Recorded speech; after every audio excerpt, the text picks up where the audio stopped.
இவங்க 2 பேரும் வீக்கெண்ட்ல எங்க போயிட்டு இருக்காங்கன்னா, ஹேர் கட் பண்றதுக்காக பார்பர் ஷாப் போயிருக்காங்க. இதுங்க வர்றதுக்குள்ள இந்த வேலைய பாத்துரலாம்ன்னு யோசிச்சேன். அதுக்குள்ள பின்னாடி ஒருத்தன் வந்துட்டான். கிச்சன்ல சுமார் 1 வாரமா இந்த டிராயர் வெளியவே இருக்கு. இந்த கேபினெட்ட உள்ள அடைக்கலான்னு யோசிக்கும்போது, உள்ள இருக்கிற ஒரு குட்டி போல்ட் வந்து போயிருந்துச்சு. இதோட ஸ்க்ரூ வந்து கண்டுபிடிக்க முடியல. பட் இதோட போல்ட் கிடைச்சிருச்சு. அத வச்சு கடைக்கு போயி இதுக்கான ஸ்க்ரூவ கண்டுபிடிச்சு வாங்கிட்டு வந்துட்டேன். ஆனா, இத எப்படி லாக் பண்றதுன்னா, இங்க இருக்கு இல்லையா பிளாக் கலர்ல மேல ஒண்ணு இருக்கும், கீழ ஒண்ணு இருக்கும். இது 2யும் தூக்கி அந்த மேல இருக்கிறதுல ஃபிட் பண்ணி அத பிரஸ் பண்ணிட்டே அமுக்கணும் ஆக்சுவலா.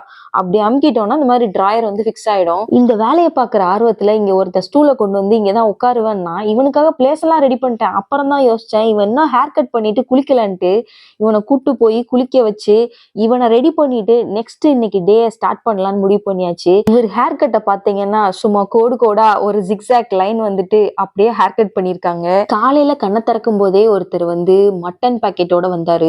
நிறைய வாங்கிட்டு வந்திருக்கேன். எனக்கு பிரியாணி, கிரேவி, சூப்புன்னு எல்லாமே வேணும். லிஸ்ட் என்ன பெருசா போகுதே அப்படின்ற மாதிரி இருந்துச்சு.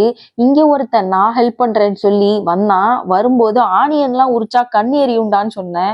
கிளாஸஸ் தான் ஆமான்னு சொல்லிட்டு அவ்வளவு விவரமான பிள்ளை கிளாஸஸ் கேட்டுச்சு.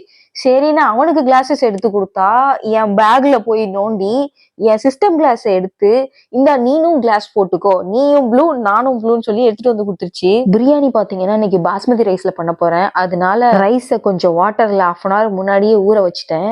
அதுக்கப்புறம் இஞ்சி பூண்டு பேஸ்ட் எல்லாம் ரெடி பண்ணலான்னு பார்த்தா இவன் பண்ற லொல்லுல இன்னைக்கு பிரியாணி நைட்டு தான் சாப்பிடுவோம்னு நினைக்கிறேன். நானும் சமையல் செய்ய போறேன், இடத்த கொஞ்சம் ஒதுக்கிட்டான்னு சொல்லி அவனெல்லாம் எடுத்து அங்கிட்டு வைக்க வச்சுட்டான். இவன் சொல்றதுக்கெல்லாம் ஏன் நான் கேக்குறேன் அப்படின்னா, அங்க ஒருத்தர் கொரட்டை விட்டு தூங்கிட்டு இருக்கிறாரு.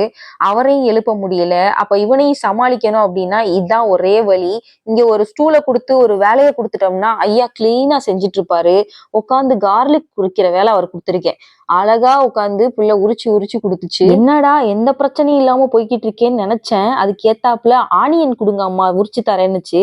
ஒரு ஆனியனை உரிச்சிட்டு அதை எடுத்து கண்ணுல வச்சு அழுதுருச்சு. அப்புறம் ஐஸ் எல்லாம் வாஷ் பண்ணிட்டு அப்புறம் திருப்பி கிளாஸ் போட்டு வந்து செட்டில் ஆயிருச்சு. ஃபைனலா சொல்லிட்டான், ஆனியன்லாம் உரிக்கிற வேலை எனக்கு வேணாமா, ஜஸ்ட் பிரஸ் பண்றேன் இல்லைன்னா கார்லிக் உரிக்கிறேன் அப்படின்னு சொல்லிட்டு. இவன் ஒரு பக்கத்து உட்காந்து சாப்பரோட மல்லு கட்டிட்டு இருந்தான். இங்க குழம்பு வைக்கலான்னு ஸ்டார்ட் பண்ணேன்.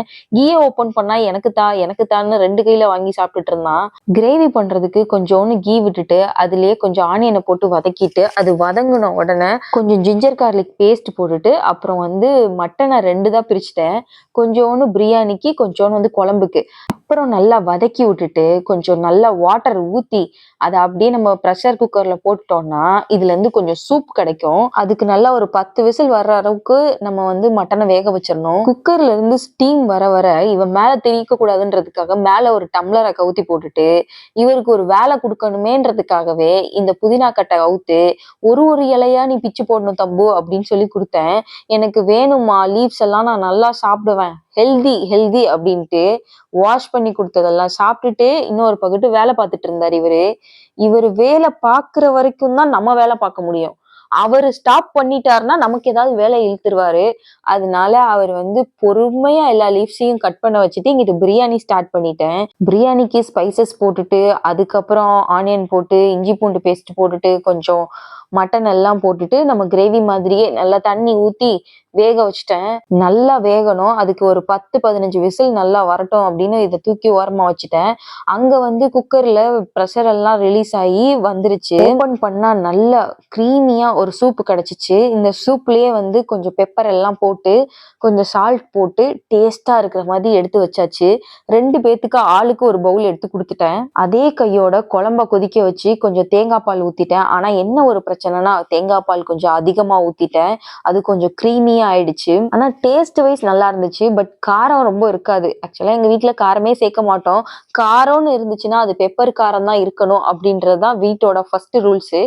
அதனால எங்களுக்கு வந்து அது பிரச்சனை இல்லை.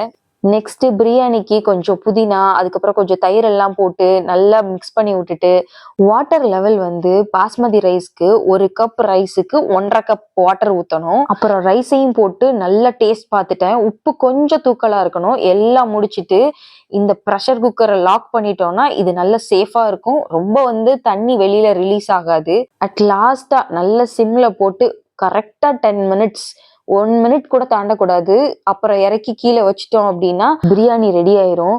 இது ப்ரெஷர் அடங்குறதுக்குள்ள இருக்கிற பாத்திரத்தெல்லாம் தேய்ச்சிட்டோம்னா எல்லாரும் சேர்ந்து உட்காந்து ஜாலியா சாப்பிட்டுறலாம். ஓப்பன் பண்ணும்போது எங்கேயும் அடி பிடிச்சிருச்சோன்னு பயந்துட்டே பார்த்தேன். ஆனா எதுவுமே பிடிக்கல. ஒரு சைடு குழம்பு, ரைத்தா, அப்புறம் பிரியாணி எல்லாமே ரெடி ஆயிருச்சு. ஹிரனுக்கு வந்து ஃபர்ஸ்ட் சாப்பாடை ஊட்டி அவரை தூங்க வச்சிடலாம். அதுக்கப்புறமேட்டி நம்ம சேர்ந்து சாப்பிடலாம்னு சொல்லிட்டு ஃபர்ஸ்ட் ஹிரனுக்கு சாப்பாடு, அப்புறம் வந்து குழம்பு. அவருக்கு வந்து ரைத்தா அவ்வளவு சாப்பிட மாட்டுது. அதனால இது மட்டும் வச்சு அவனுக்கு சாப்பாடு ஊட்டிடலான்னு பிளான் பண்ணிட்டேன்.